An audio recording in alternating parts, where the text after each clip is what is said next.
vida. Have you ever wanted to travel to Costa Rica? In this video, I'll give you some tips that will help you on your trip to explore one of the most sustainable and picturesque countries in the world.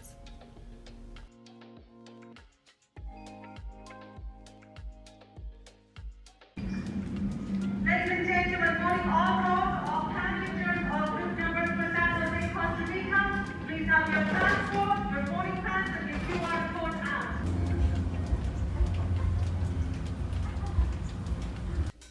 So in order to travel to Costa Rica from Los Angeles or anywhere in the United States, you will need a negative COVID test, a Costa Rica health pass, QR code, and traveler's insurance.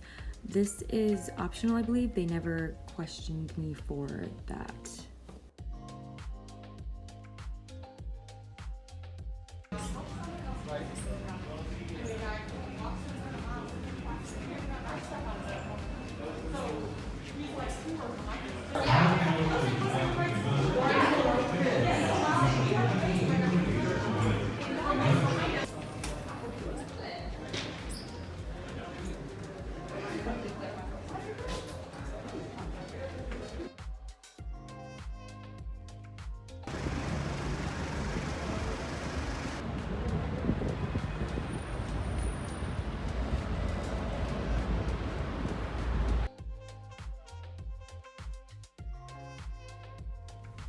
So basically the best options getting around Costa Rica are either by car or by shuttle. If you plan on making lots of stops or you're going to be touring all over the country, I'd recommend just renting a car. However, this may or may not be the cheapest or safest option. A lot of the roads in Costa Rica are often very bumpy and unpaved. You might get stuck or stranded, and if you don't speak Spanish or are somewhere off a main road, you might not have cell phone service or see anyone to be able to call for help. I opted for shuttles, and personally I think this was a great choice, at least for me. If you take a standard shuttle, they are typically around $60 one way, depending on what time your flight comes in. It might be inconvenient though.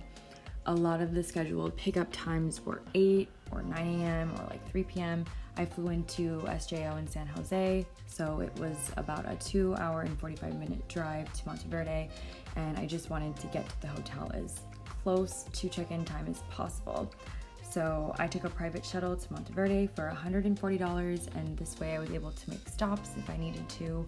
My driver took me to a little coffee place on the way to my bed and breakfast, and I had my first taste of authentic Costa Rican coffee. It was awesome. And also with the private shuttle, they pick you up from anywhere. The regular shuttles, they'll only pick you up from like the airport or a hotel, not a private home or an Airbnb.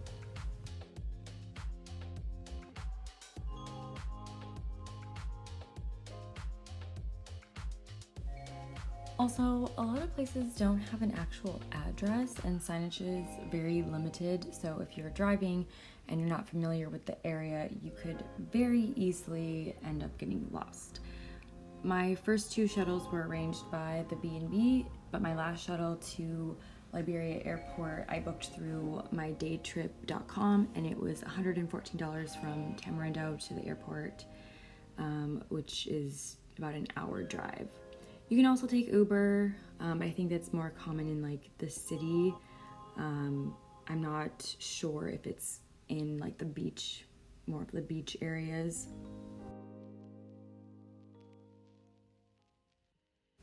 And the most important piece of advice is if you are like me and you get really car sick, take Dramamine about 30 to 45 minutes prior to getting into your shuttle.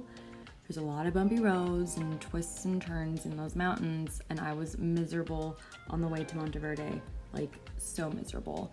I got some Dramamine before the shuttle to Tamarindo because that was a very long drive, and I knew I'd be completely miserable if I didn't.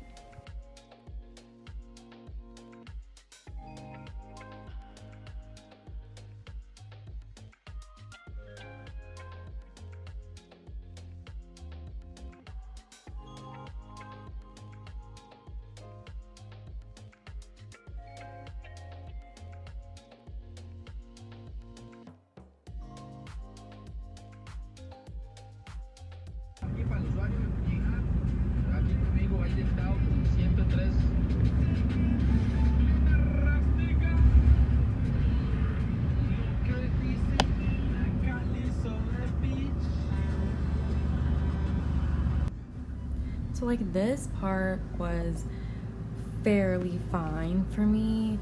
It wasn't until we got up to like the mountains where the Dramamine would have definitely come in handy. So I learned my lesson. I learned a very valuable lesson. On the drive, I saw a lot of cows and farm animals. Costa Rica's main income source, I guess, is from agriculture and tourism.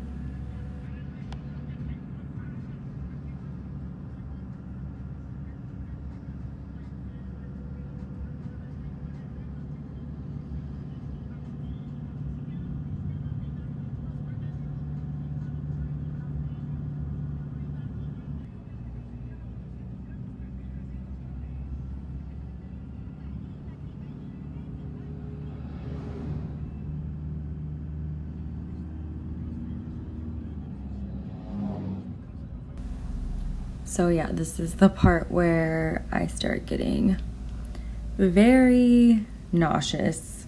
A lot of windy roads.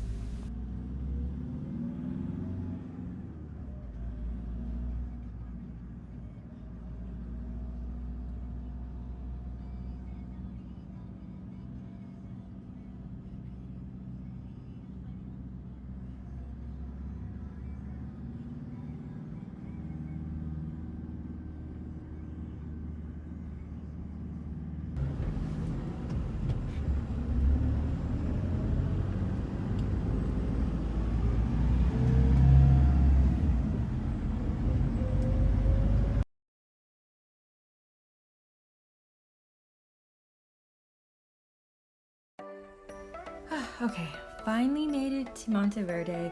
Stay tuned for part 2, and you're gonna find out what I got up to in Monteverde.